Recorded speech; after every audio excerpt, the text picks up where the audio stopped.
All right. Good afternoon, everyone. Hello. Thank you for joining us for this webinar. In our discussion today, we'll touch upon the various aspects of employee well-being. Why is it important and its correlation with employee engagement? We have a very solid lineup with you all today. We have with us here Ramakrishnan, who's a CHRO of Home First Finance Company. We have Annaline, who's the principal HR generalist at Al-Jazeera Media Network, and Tanushree Ray, CHRO ShadowFax. Welcome you all to this webinar. Thank you, Kush. Thank you. Thank you very much. Great. And for everyone attending this webinar, we'll have a 15 minutes audience Q&A round post the discussion. So please stay with us till the end, and we'll also be running some polls for the audience to answer. So you'll receive a notification every time a question goes live. All right, so let's dig in. Now, we all can agree that 2020 has thrown several curveballs and unprecedented challenge our way. And one of the major ones that has to deal with the employee engagement. With the remote workplace dominating a major part of this year, the physical distance between the HR and employees has increased, thereby making it even more difficult to assess and improve engagement. I'm sure we all can agree on that. Now, directing to you, Tanushree, I wanted to understand what are some of the challenges that your organizations have faced this year when it comes to employee engagement. Let's start with you. All right, great. Thanks, Kush. Happy to be here with all of you, and happy to share some of our the challenges, the concerns, and probably how we have really overcome this. To answer your question, Kush, there are quite a lot of challenges, of course, when you see people in front of you, right? I mean, it becomes very easy for you to communicate with them, right? Find the solutions then and there itself. At this, this unprecedented time, it becomes very difficult that how we are communicating with each other well. So the first and the foremost challenge is the communication, how we make sure that we have the right communication, the right channel of communication, right? Otherwise it becomes very difficult to manage the entire workforce, right? How it becomes very difficult to make sure that the employees are properly engaged. This becomes one of the biggest challenge. The second, I believe that the right set of the right conditions for all the team members to give their best every day, the right set of environment, that becomes the second challenge. To overcome both of them, what we have done is, for the first one, when it is the communication part, we have adopted the digital media, wherein the Slack, Zoom, the Google Meet and everything. We have a proper Slack channel wherein we have created groups, the vertical wise, wherein they can communicate with each other properly. For the second one, to make sure that we give the right conditions for them, we have provided the physical, the table chairs, the internet facilities, so that they can make a place for them where they feel comfortable during the day and give their best. Oh, absolutely, yeah. I would like to understand thoughts of Annaline as well on this, and then Ramakrishnan of yours as well.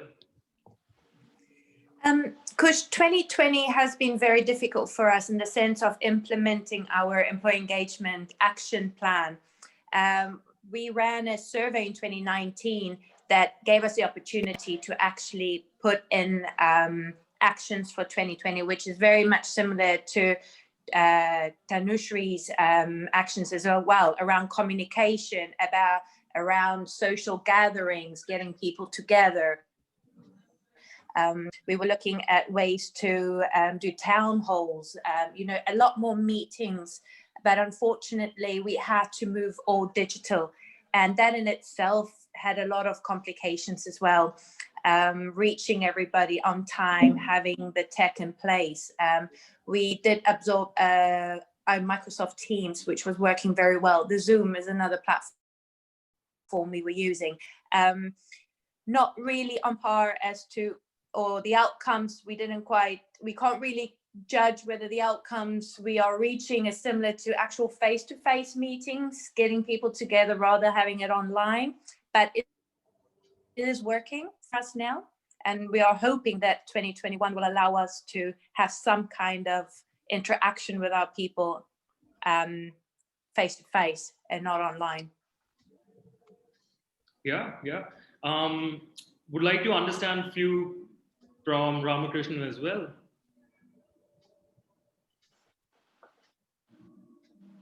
Ramakrishna, I think you are on mute. Yeah. Okay, you're on mute.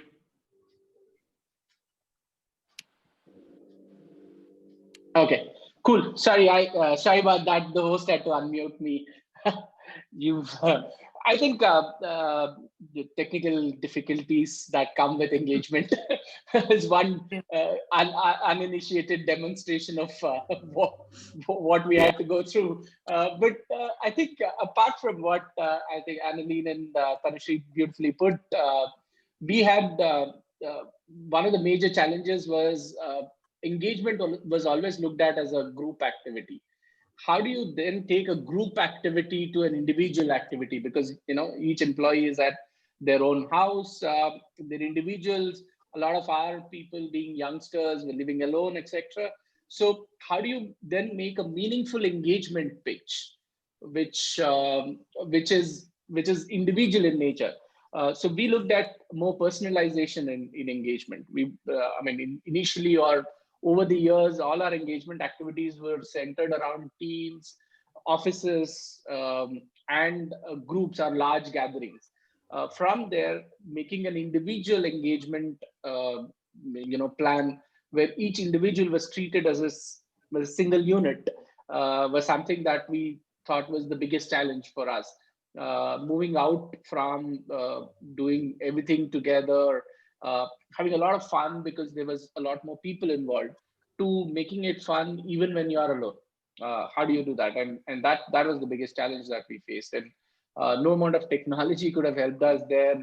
While all the channels or all the communication platforms were available, but it kind of boiled down to understanding the individual and a little more understanding the needs of the individual at that point in time. So a lot of them, the challenge was about what's happening in a financial services sector, for example. How do we do our business if we can't meet the customer? Apprehensions around those, starting from that to apprehensions about their own jobs, apprehensions about, and in midst of all of that, if you were to come up with a engagement program, kind of looked a little out of place. So how do you bring in engagement while it is critical to engage your employees and critical to do more during this period? How do you do that, and what do you communicate in this period was the most critical piece. And while the whole world was evolving, we also didn't have all the answers right at the same time. And particularly in the initial 3 to 6 months, we had no answers to give employees on how soon this will change or what will change, what will we do with our own business models. So those were kind of the challenges that we faced in the initial period. No, absolutely. And we also increasingly hear from the prospective clients that we have and the ones which are already on Leena AI platform, that the conversation between employees have also become very transactional. There are no more those water cooler chats which are happening anymore. And so there has to be a way in which you can seamlessly get into these environment of employees that they are in right now and try and engage with them somehow. Well, thank you so much, you all, for sharing your experiences with us. I'll move on to my next question. So we understand the perspective to engagement has changed over time. Now, in what ways do you see employee engagement evolving in the future? And how do you think this is important from the traditional approach to engagement? Ramakrishnan, I'll let you start on this first. Sure.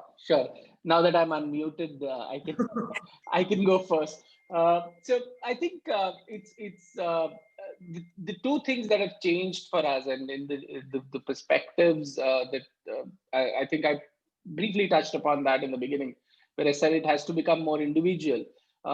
In the same breath, I would say it has to become more personalized. The role, the character of engagement in employee and employees' well-being has dramatically shifted from what it used to be before the pandemic to what it is now, and it is evolving continuously. So how do you therefore curate engagement opportunities, create stuff for the employees, which is a lot more personalized? So I'm going through a scenario where I have a working spouse and a kid who has to go to school, versus I'm an individual who stays alone in a shared accommodation or a flat all by myself, where I don't have the access to food on a regular basis because now I don't have maids and the dabba service, etc. So how the impact or the work that the organization needs to do with these two different individuals within the organization has to be different. You can't treat all of them the same and give them a blanket benefit or a blanket opportunity to engage, or and look at interventions which are common for the entire organization. So we had to first bifurcate, or at least make groups, small groups. And the second piece that we worked extensively on is to kind of understand from them, ask them a lot of questions, because it was very easy to assume that this would be what they will go through basis your own experiences. And my experience at my home is very, very different from the other employees that would be facing at their own spaces. Some would love to come back to office because there is very difficult situation to work at home, because there are so many people wanting to share the same space that you would want to get back to office. So, and from a set of people who definitely not want to come back to work, but to work from office, to go back and work from home because it's more comfortable there. It's more comforting to be working out of office. So how do you then have different strokes for different folks was something that we continue to work on. No, absolutely. Yep. Cool. Now, well, with that being said, I want to shift our topic to employee well-being, right? So the term is very expensive, and with the pandemic hitting both mental and physical health pretty hard, well-being or wellness has taken a front seat now. We all can agree, right? So as senior HR leaders, how would you define employee well-being? So, well, Ramakrishnan, since you already have your mute button off, let's start with you again. I think very simply put, for me, well-being is happiness. If you have an overall happy employee working with the organization, then I think we've taken care of. So your emotional well-being at the office, emotional well-being that surrounds you at your work, at your home, your physical well-being, your ability to complete the task that has got assigned to you, because you are emotionally, physically, and from the thoughts and deeds, you are present. That means well-being for us and the organization. So we kind of using that as a definition, a very loose definition for our engagement opportunity and well-being opportunities, that you need to create happy employees. That's our definition. That is where all our interventions will also center. How do you create happiness, a happy employee? Great take on that. What are your thoughts on this, Annaline? Very similar to RK's one. For us, our well-being, we define it's threefold, really. It is the actual mental health state the employee is in, the physical health state the employee is in, as well as, very importantly for us, is the environment, the environmental state the employee is actually working in, living in, staying in. So those three elements together is how we would define employee well-being. Got it. Would like to hear some few from you as well, Tanushree. What are your thoughts? She's on mute. Well, now Tanushree is on mute.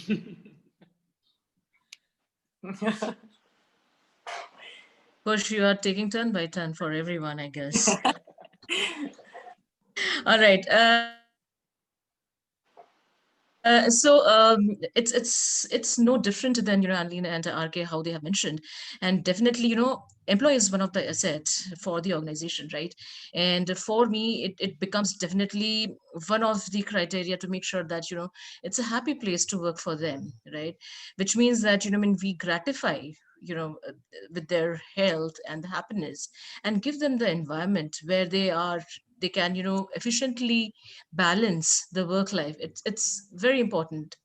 Otherwise, and this particular situation where this the pandemic is powering on everything, people are facing lots of stress, anxiety, when they are working in silos. They are not working in group, right? And overcoming these things is not so easy. So it is very, very important for us as well that we have to make a condition and environment to make sure that each and every employees are happy. And in ShadowFax also we believe that the happy and a collaborative work takes the front foot to make sure that they feel belongingness inside the organization. It is one of the important factor. Awesome. Great. Now, Annaline, we know that media industry is known to have irate working hours and very demanding schedules.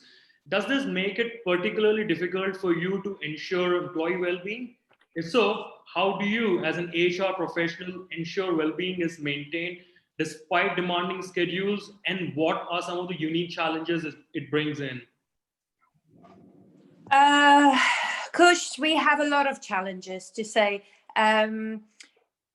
To be honest, this year has brought a lot more on our plates than usual, but the industry in itself is very demanding. Okay, it's an industry that is very fast-paced.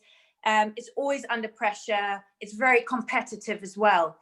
When we select candidates for the organization, it's almost expected to a certain level that they know what this job entails. Okay, so they have to understand or have the capabilities to know that what they will be exposed to, what the impacts they will be having, taking on these types of job roles in the media sector. But from us as an HR, we incorporate all these elements into what we would say would be a compensation offer. We focuses on our rewards and recognition opportunities for them to make sure that we keep them motivated. We will recognize those that put their lives on the line for the organization and go the extra mile. We also ensure our performance management system is not a long, rigid process. It's really smooth. It encourages a lot of conversation with our people, a lot of one-on-ones, immediate focus on any development needs they might have. So we really encourage a lot of communication throughout the year with staff on the performance elements. And then we also look at our well-being programs we implement. Is it enough?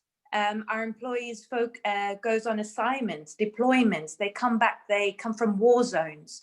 They bring forward really humanitarian stories. Our employee well-being program is set up to have access to counseling services 24/7. Do they have enough physical support as well? Is there gym opportunities extended to them? The leave benefits, is it enough different options for them to have implement a work-life balance after they come back from deployments? All these HR elements we need to implement when for our employees to make sure that we can manage the well-being aspect, that the help and the support is there whenever they need it. Great. Well, those are pretty solid initiatives that you guys have taken around well-being in your company. Kudos to your whole team for taking those initiatives. Now, a slight detour here to our audience. Our first live now, and it's just a simple yes or no. So please do engage. Great. Now, getting back to our discussion, well, employee well-being and engagement can look very different for different industries. Now, Ramakrishnan, when it comes to employee engagement within financial sector, what are some of the unique challenges that you face and how do you navigate them? I think for us, and some of it is common with a lot of industries, but a very unique piece would be the kind of, the customers that we deal with. That is very, very different within the financial services industry as well. So, for example, we in the affordable housing sector deal with the kind of customers who have, a very, very different trajectory in terms of what they're looking for. I mean, this is their first home. The customer is kind of put in the entire hard-earned money to kind of buy a home. He's struggling to kind of make the ends meet at some point in time. And so having the right level of empathy and the risk appetite. I mean, while you can't empathize fully with the customer because you also have a business to protect, so there are elements of risk that the employee has to bring in, while also having a great level of empathy for the customers, because it's a big decision that the customer is going through. So the level of emotional intelligence, the emotional quotient, or the emotional well-being that we'll have to take care of such employees is the most important factor for us. And it is also a demanding job. So there is a lot of travel, and particularly in the affordable housing, which is in the outskirts of cities. So there is a daily travel. So there is safety element because you're traveling on bikes. It's a difficult places to reach in the Indian cities. So your tier 2, tier 3 towns. So how do you take care of their physical health as well as the emotional health at the same time? And ensure that they do it day in, day out, because you can't keep changing the role. I mean, there is a same role of every day going and collecting the money or identifying different customers and giving them the money, etc., has to be performed day in, day out for years together. So how do you keep these employees at it without burning out? Is the other aspect that we kind of face as a unique challenge within the financial services space. Got it. And how do you navigate them? I think the two ways. One is the purpose. The most important piece for us here is the purpose with which for which they're working. So if we are able to create and identify and kind of showcase to the employees that the larger purpose for which they're working is about making that customer who's happy about their first home, then all of the hard work that has been put in kind of turns out to be sweet memory. So celebrating a lot of these customer successes kind of makes the employees feel good about their job. And once you start feeling good about the job, you put in that extra effort a little more because you're making a difference. You're making a difference to the customer's life, and you're seeing that happen in front of you. I mean, that a customer who was living in a very small and shabby one-room place is now able to move into a one-bedroom house which they can call their own without being shunted around. Is the difference that the relationship manager has made in the life of the customer, and that customer is going to remember this relationship manager who made this happen for him for their lifetime, and that purpose. And if you are able to bring that and connect it back to the employee, makes a huge amount of difference, and that's what we continuously focus on. While we will also take care of their health and provide all the benefits that most other organizations will do. But it is a lot more about the job that they're doing, and how do we connect them with that job so that they remain engaged and therefore remain happy and well.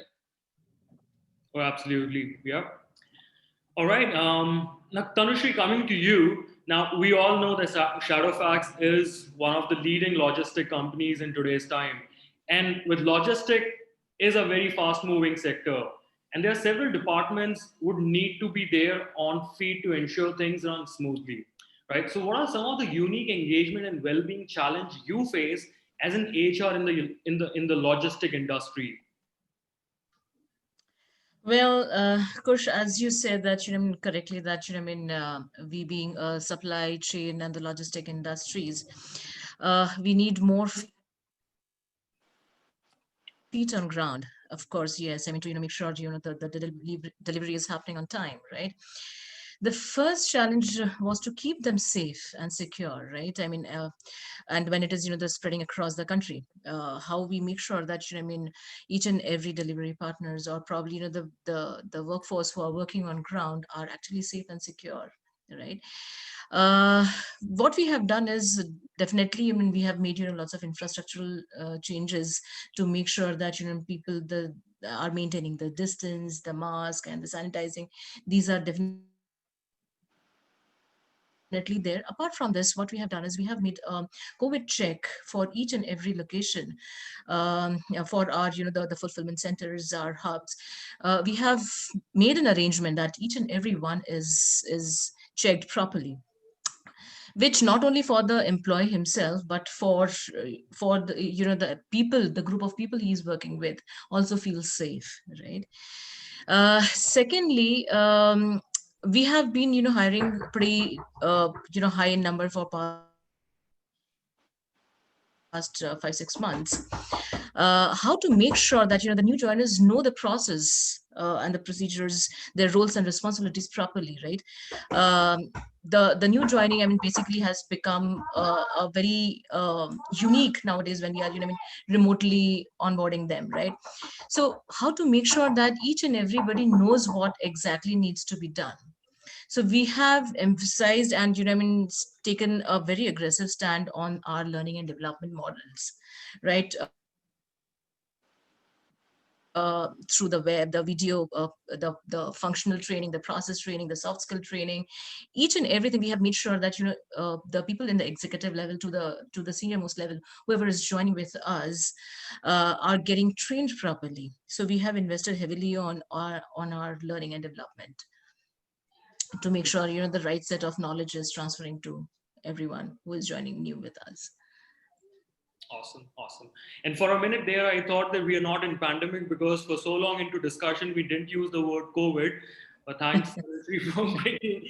And yeah, now this question of mine is kind of on the contrary to the previous one, where we talked about that, employee well-being and engagement are different for different industries, but a lot of studies show that how employee engagement and employee well-being are intertwined as well.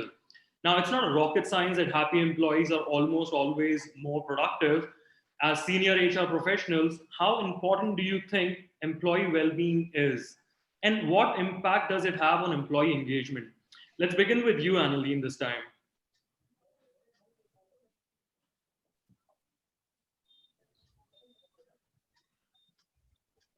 All right. So yeah, right on cue. Annaline, your mic is mute now.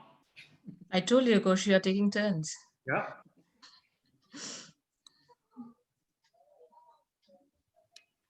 Okay, I think I'm unmuted. Yeah. Roshan, employee engagement is very important for us in the sense of trying to understand what the employee feels at certain periods of their employment with the organization. Now, you always ask, what do they say about the organization? How would they stay if they had the choice? Is it by force or by choice that they stay with the organization? You also look at reasons for what do they need to go above and beyond their daily duties. Many happy employees is happy to do their jobs and do a 9-to-5 job, but what is the difference between an engaged employee? What do they need to go above and beyond that 9-to-5 job whenever it's needed? So again, we drew back to create an environment that nourishes our employees to be able to be encouraged to initiate better ideas, come up with solutions, to nourish creativity within the workplace. And this is where we need to ensure that our well-being activities are very well implemented to ensure that environment is there to nourish, because the media industry is so demanding and it is so competitive, this aggressiveness of being the first one out, to covering the first news, all this tension can easily create a very toxic environment, very hostile, because of the stresses that goes along with this type of industry. So it's very important that HR make sure that what they implement is also monitored regularly, to ensure that there is a healthy environment. Yes, challenges are great. Yes, healthy competition is also always good. But there is a fine line that we need to, as HR practitioners, make sure that we have the right tools in place, the right monitoring platforms in place to ensure that our people are in a very healthy environment. Great. Now, addressing this next one to you, Tanushree, I hope your mic is on mute. Employee engagement and well-being has often been looked at at different lenses. Now, how can HR build a strategy that takes both into consideration? Right. So, Kosh, I mean, healthy mind, healthy mind has a healthy body, right? And when people are healthy, they are happy. And if they are happy, they are engaged. And if they're engaged, they feel belongingness, right? I mean, you see how the chain goes, right? So it's very important. And these two functions or these two parameters are not different. They actually complement each other, right? If we are able to take care of the employee well-being, specifically at this particular time, it's not about only the physical well-being we are talking about. We are talking about the social well-being. We are talking about their mental well-being, right? Even at times we are talking about their financial well-being, right? So if these parameters are being taken care of, we are doing half of the engagement there itself, to make sure that people are very, very mindful, and they are giving their best. And definitely I would say that Leena AI at this particular time has really helped us doing so, to know each and every employee what they are thinking, right? They are working in a very different vertical and very different roles altogether. At times you see that some of the roles are probably a little difficult than some other part of the role, right? Specifically when the sales are thought to be always on the marketing job on road, right?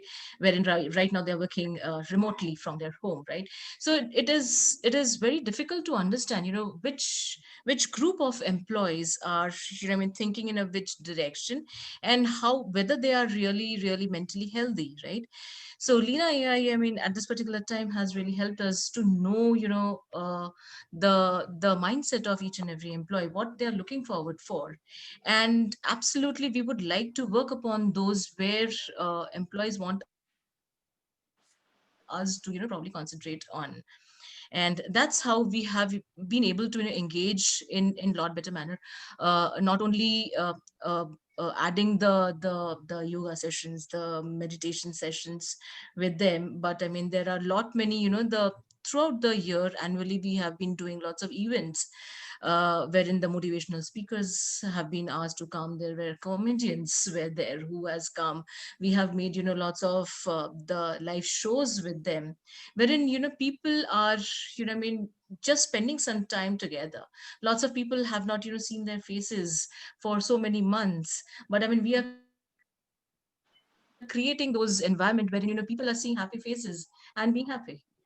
So this is how I feel that these two are complementing each other rather than working in silos. Absolutely. And good to hear that Leena AI is trying to make a difference in ShadowFax. Always good to hear compliments coming from our clients.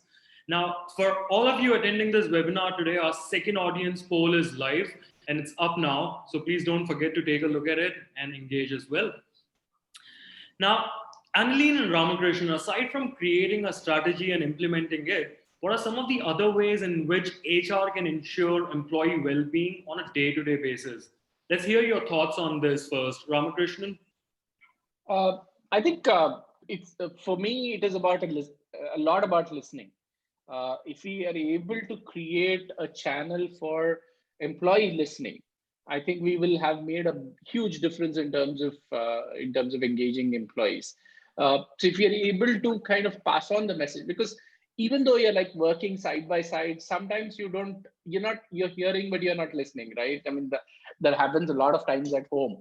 So the same thing happens as well at workplace, where you see that the employee is struggling a bit. There is a little bit of a dip in performance. There's a little bit of dip in, drooping shoulders, etc.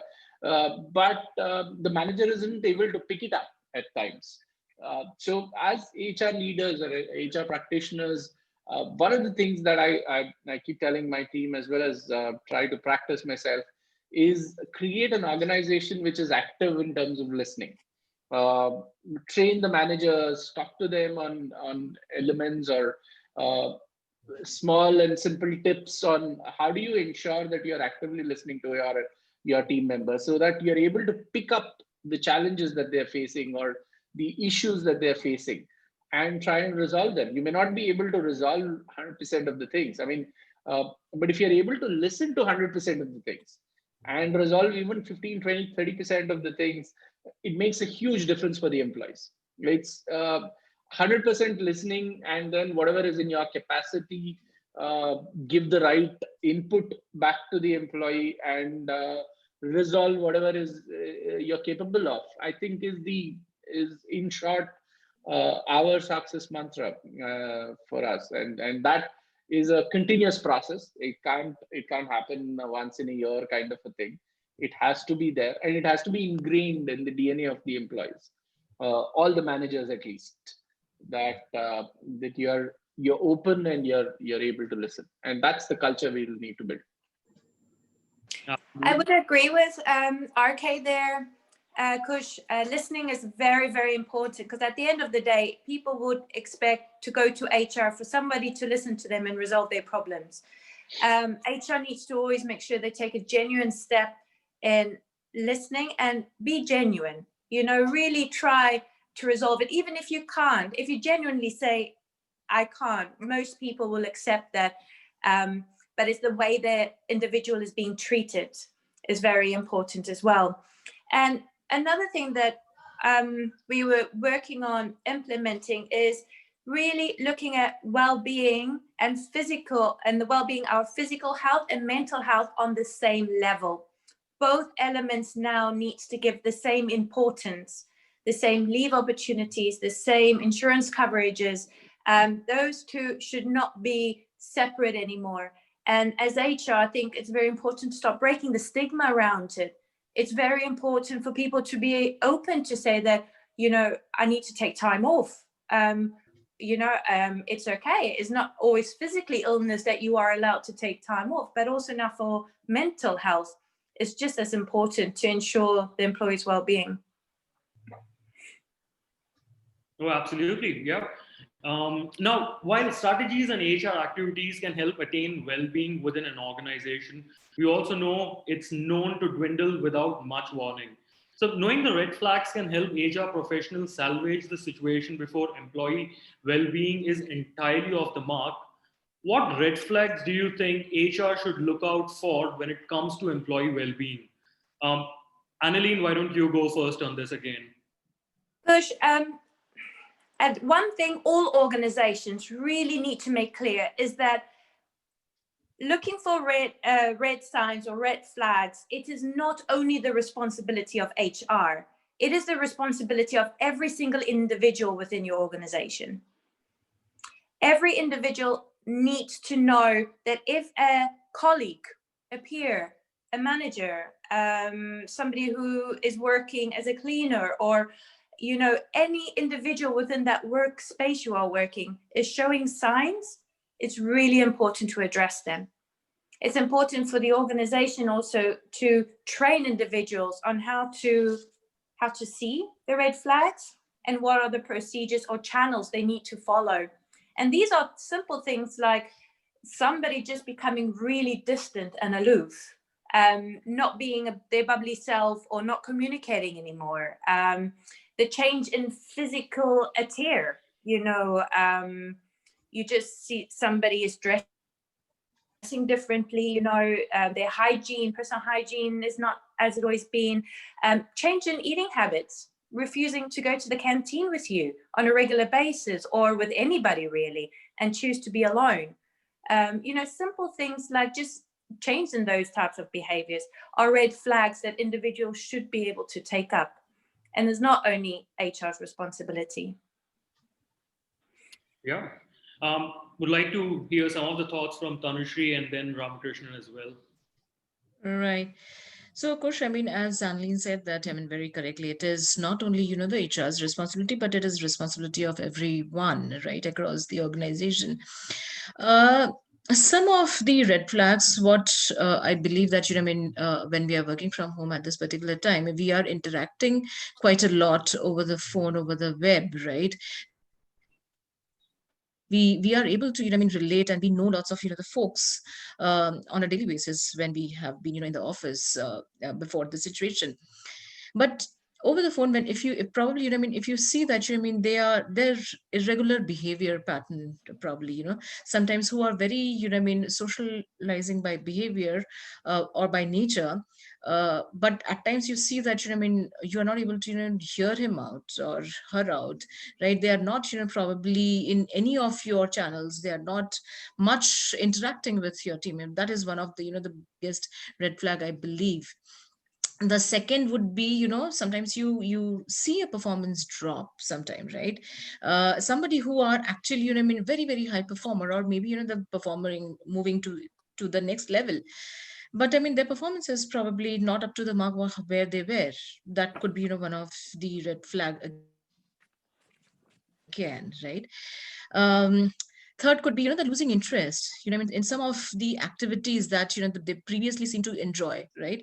Right now they don't enjoy that anymore, right? I mean, that could be, you know, one of those uh, some deterioration in their motivation level or the focus, right? I mean, those could be one of the fourth one. And the significant changes, I mean, all of these, you know, I mean, significant changes in the mood, the energy level, you feel that, right?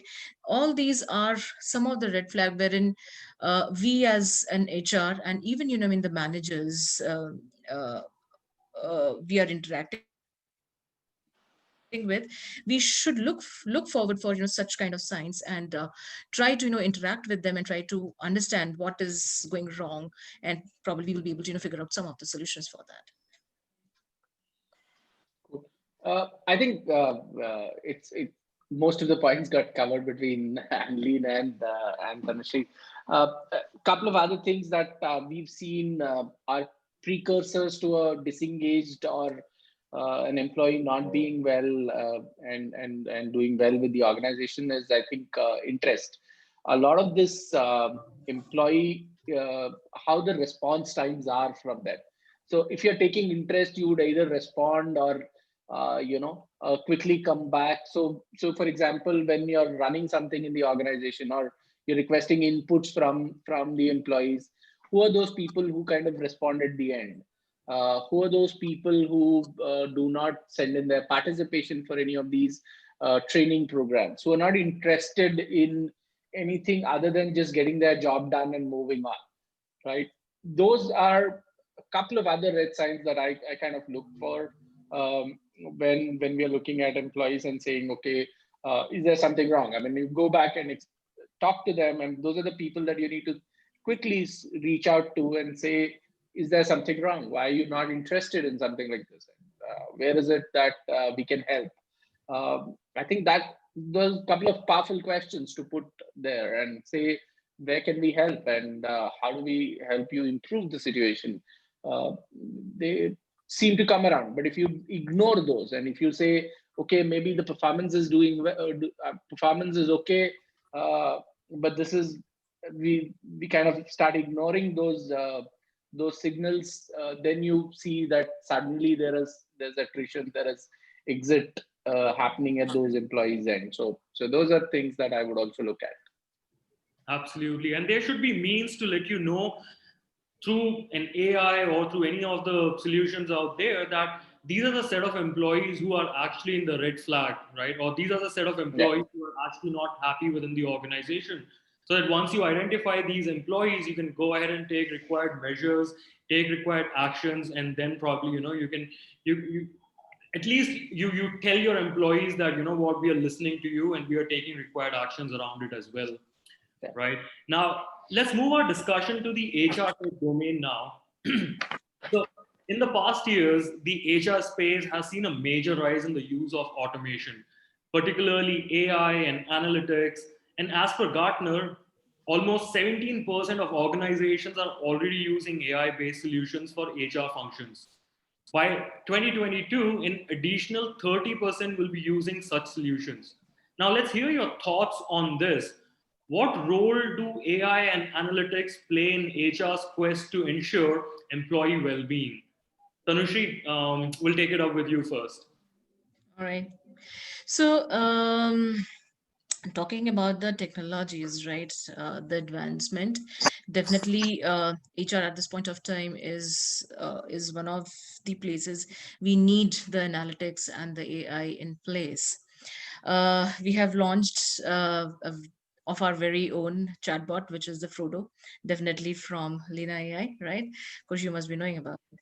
So it is, used very regularly to get in touch with our employees and to understand, their pulse and the sentiments about how they are feeling about the work, about on a daily routine. Simple, very simple. And what can be the improvement areas as an organization we can look forward for, what they are looking forward for, and what we can do to improve uh, the engagement and probably something for them, right? So that tool has really helped us understand how they are feeling, what we can do, maybe a better with the days, so that they can feel happy about it, and the employee perform really in a probably 10 times better than if they are working in a very hassle free manner, right? And if we are able to create that experience for employees, nothing better than that we can do. Great. Annaline, what kind of HR tech is particularly crucial to your industry, and how much of a role do AI and analytics play in the same? AI is very important for us at this moment to embark on platforms to engage on real time, instantly with our people.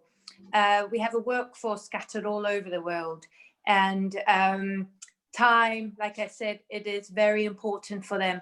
They need to be able to get the right information at the right time to support them, and having platforms in place where they can reach out instantly and get that information is very useful for their experience that we are trying to create for them, as well as the HR monitoring side of it, the analytics, be able to determine the sentiments we just spoke about earlier.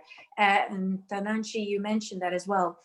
To be able to understand the pulse of your organization and be able to, at different touch points of their journey, to be able to have data to understand in real time what you can fix there and then, rather than to wait after 3 months or after 6 months if you run a survey, or fix things reactively, rather than with AI and having certain bots in place and these kind of tech solutions, you will be able to improve instantly and on real time, which is something we are working towards. Sure. Well, this one would be a quick, the first thing that comes in your mind, I would want you guys to reply. So what do you think are the perks that happy employees bring to the organization? Annaline, you go first. Happy employees are contagious. You walk into the workplace and there's lots of smiles, you can hear laughter. You can't help to change your bad day if you had car problems, but you walk and you see a happy employee, you suddenly feel different. You feel happy yourself. I read recently an article as well. It was a study done by University of Oxford, and they also said that happy employees are more productive by 13%, do more sales almost by 13% than regular employees. So it does have an impact on your organization performance, also having happy employees. Yeah. Ramakrishnan, what comes in your mind? I think it just helps us also to come to office if you have happy employees around. It's just a big motivator for everybody to work with each other. I mean, it just like Annaline said, it's contagious. So it just allows you to kind of put in that extra effort. It brings that discretionary effort because you want to continue doing that. You want to be there and keep doing. So that's why, for me, happy employees is just additional discretionary effort from everyone. What about you, Tanushree? Exactly. I mean, as they said, I mean, it multiplies success, Kush. So, I mean, the happiness at work, it spreads like fire, right? I mean, it's contagious, right? So, employees who feel pleasure is, I mean, they do work from they form a very positive example for others as well. And, seeing the happy employees, I mean, the other folks also, I mean, they feel motivated. So, I always feel that, I mean, it multiplies success. Sure, yeah. Now, all right. So we are at this point of the year wherein the year is not complete without knowing the biggest question for the next year. So here goes. So 2021 based question for all of you in the panel. Come the new year, how do HR professionals create a workplace that is more considerate of and empathetic to employees with mental health issues? Also, what do you all plan to do to ensure the stigma related to mental health is removed? Ramakrishna, let's hear you first. I think it's about communicating. If as one of the biggest things that we'll have to, as HR professionals, which we've not done in the past, do more in this space, which is particularly the mental health, is talk about it. Put up, sessions where we continuously tell people that it is okay. That if you are suffering from a mental health issue, to kind of come up and seek help.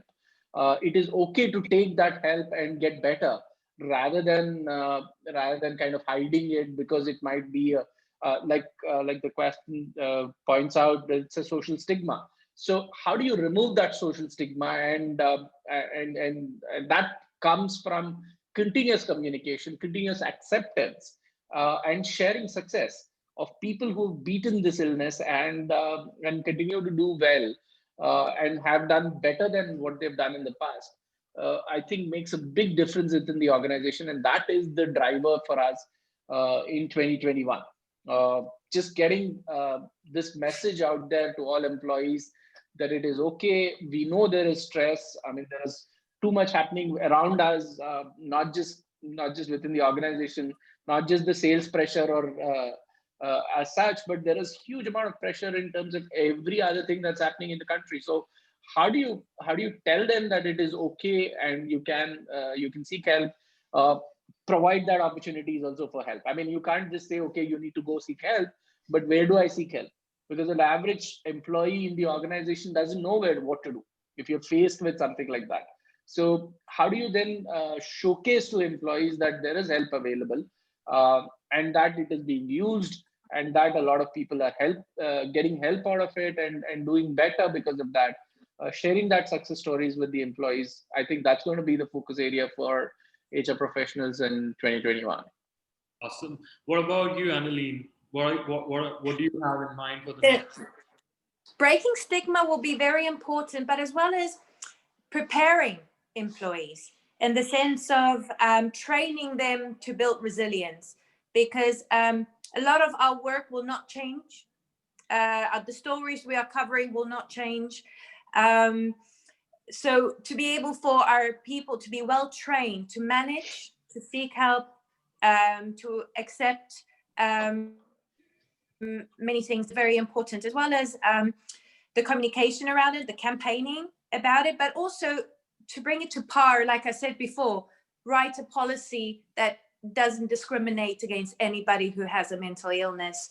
It is just like any other physical illness, in the sense that everyone has the right to seek help and take time off to deal with it, and it's okay.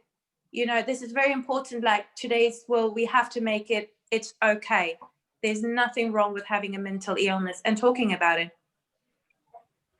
Absolutely, yeah. And Well, with that, we come to an end to this webinar. It has been a pleasure talking to you all, and thank you so very much for making this as insightful as this was. Now, it's time for our 15 minutes audience Q&A. I know we're slightly late. We only have 5 more minutes left. So I'll quickly go to the first question that we have received, and this one's for you, Ramakrishnan. So how does one ensure engagement and well-being for an on-field staff? I think two things are very important when you're dealing with on-field staff, that you make them able to access help or well-being or anything very easy and handy. I mean, bring the listening or bring the help on their mobile. That's the biggest thing. So if you're doing any physical wellness programs, how do you make it easy for them? So do a step count challenge on the mobile. Do a session that they can access anytime, anywhere. So make it anytime, anywhere. I think so, and handy on the mobile. The second is respect their timings. Their timings are very odd and weird. You can't say that my office timings is 9:30 to 6:30, so let's do everything during that time. Don't fill in the HR interventions during the time that is peak for the field employee. So you'll have to respect that. You'll have to respect the field employee, that they might not visit the office often, that they would through the day spend it on the field and go back home. So don't do interventions that require the employee to be in the branch all the time. So you need to take care of those two or three things. Their requirements are very simple. Particularly if you're looking at Indian field employees, they just need it to be accessible. They need it to make a difference, and if you're able to do both, then you have a win-win situation. Awesome. And now the next question is for you, Tanushree. So what we've got here is, how does one choose the ideal engagement platform?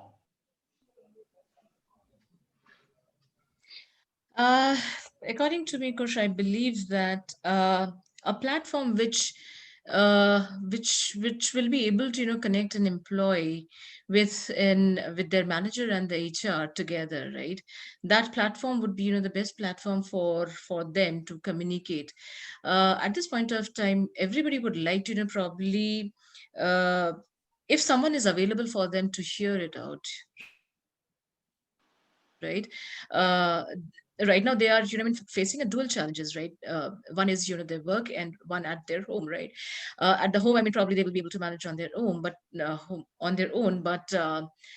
in the work, there might be a lot of things that probably every time they will not be able to call up someone and ask for that.